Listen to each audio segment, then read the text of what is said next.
NCERT गणित वर्ग 10 में आप सभी का स्वागत है। आज हम लोग पढ़ेंगे प्रश्नावली 3.4 का प्रश्न संख्या दूसरे का प्रश्न संख्या 5। प्रश्न है,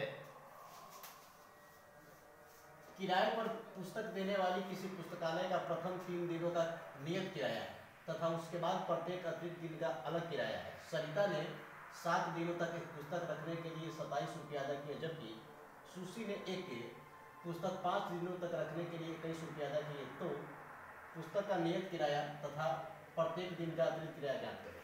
प्रश्न कर रहा है कि किसी पुस्तकालय में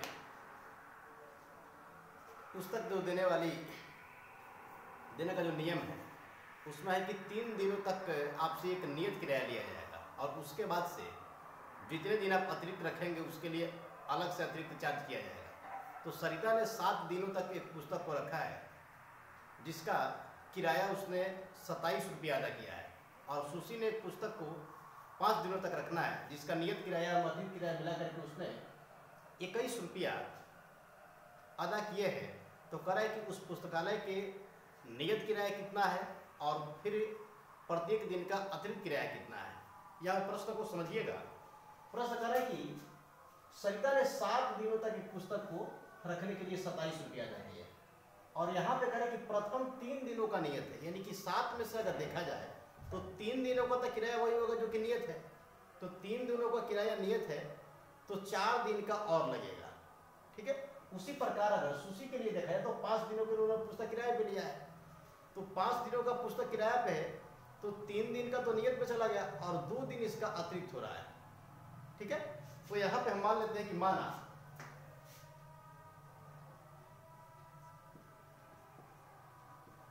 नियत किराया 100 रुपया तथा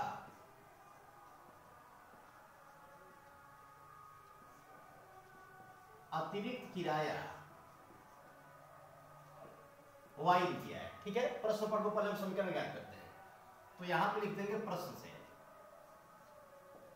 सरिता ने 7 दिन के लिए पुस्तक को लिया हुआ है, तो 7 दिन में तो 3 दिन आपका नियत है, तो नियत किराया यानी कि 3 दिन का हो गया हमारा 100 रुपया, और 7 में से जब 3 का नियत हो गया तो अतिरिक्त हमारा दिन कितना बच रहा है, 4 दिन, और एक अतिरिक्त दिन का y रुपया है, इसलिए 4 दिन का कितना हो जाएगा, 4y। नियत किराया और अतिरिक्त किराया 3 दिन आपका x हो गया, 3 दिन का x और 4 दिन का y, दोनों को मिलाकर के सरिता ने 27 रुपया दिया है।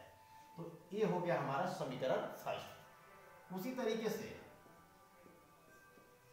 पुनः प्रश्न से यहां पे करेंगे, और सुशी ने उसी पुस्तकालय से वही नियत एवं अतिरिक्त किराए के दर से 5 दिनों के लिए जो पुस्तक लिया है उसका 21 रुपया अदा किया है। तो यहाँ पे क्या होगा, 3 दिन का किराया हमारा 100 हो गया, क्योंकि कह रहा है कि प्रथम 3 दिनों का नियत किराया है और 3 दिन के बाद कितना दिन बचा, 2 दिन अतिरिक्त हुआ है, यानी कि 2y बराबर, यानी कि नियत किराया और अतिरिक्त किराया सुशी के लिए कुल कितना खर्च यहाँ पे हो रहा है, 21 रुपया। ये हो गया हमारा कंडीशन सेकंड।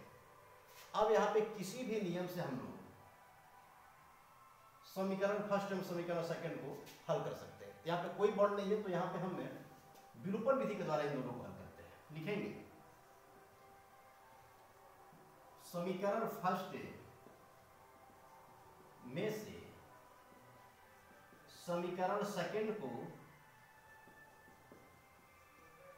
घटाने का, ध्यान दीजिए इससे पहले भी बहुत सारे प्रश्न इस प्रश्नावली का हम लोग विलोपन विधि से किए हैं।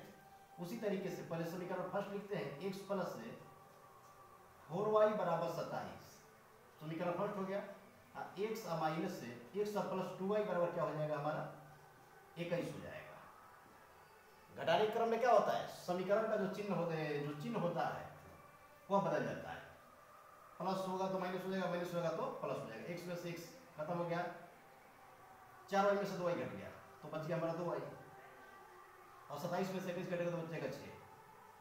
y बराबर हो जाएगा कितना, 6/2। ठीक है, यानी कि y का मान है जो हमारा निकल करके आया वह 3 हो गया। y का मान कितना हो गया, 3 हम क्या माने हैं, तो पुस्तक का अतिरिक्त किराया माना है। कौन सा किराया है, अतिरिक्त किराया माना गया है y, यानी कि अतिरिक्त किराया हमारा लग रहा है y, और y के मान को समीकरण फर्स्ट या सेकंड में रख देंगे तो इसका मान निकल जाएगा, जिससे हमारा नियत किराया ज्ञात होगा। लिखेंगे यहाँ पे y के मान समीकरण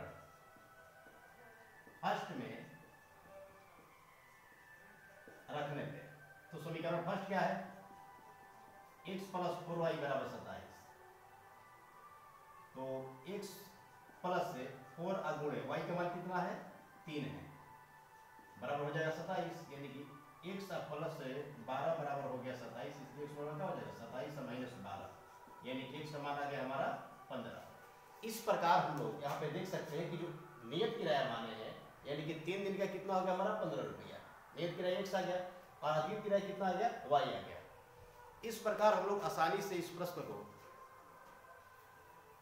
पहले हम लोग प्रश्न को पढ़ करके भाषा ज्ञात किए और फिर भाषा से समीकरण ज्ञात किए और फिर समीकरण को क्या किए, विलोपन विधि के द्वारा हल करके नियत किराया एवं अतीत किराया ज्ञात कर लिए। इस प्रकार आप लोग इस वीडियो को देख करके आसानी से इस प्रश्न को हल कर सकते हैं।